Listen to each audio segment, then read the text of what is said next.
نائب وزیر اعظم اسحاق ڈار نے قومی اسمبلی میں بتایا کہ غزہ امن معاہدے میں صدر ٹرمپ کے اعلان کردہ 20 نکات ہمارے نہیں ہیں۔ موجودہ حالات میں یہ معاہدہ قابل عمل حل ہے۔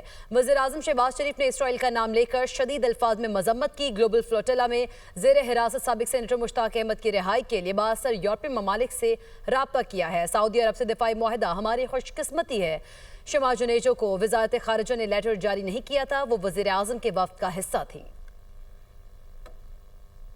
نے یہ کلیئر کر دیا کہ یہ جو 20 پوائنٹ جو ٹرمپ صاحب نے جو پبلک کی ہیں یہ ہمارے نہیں ہیں،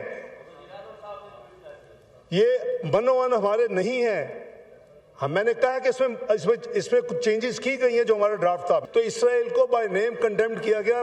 یونائٹڈ نیشن فیل ہو چکا ہے غزہ میں خون بندی کرانے کے لیے۔ ہماری اطلاع فارن آفس کی تقریباً 45 یہ فلوٹیلاز ہیں۔ ہماری اطلاع کے مطابق سینیٹر مشتاق صاحب جو فارمر سینیٹ ہے وہ اس پہ ہیں۔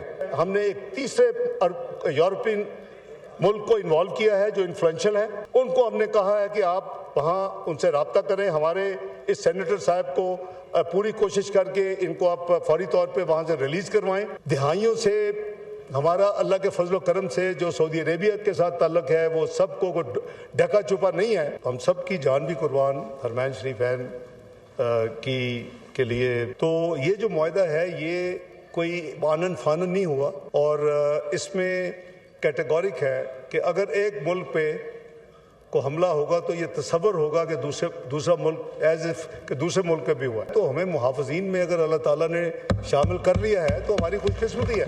کئی ممالک نے اس معاہدے کے بعد انٹرسٹ شو کیا کہ وہ بھی پاکستان کے ساتھ ایسا معاہدہ کرنا چاہتے ہیں۔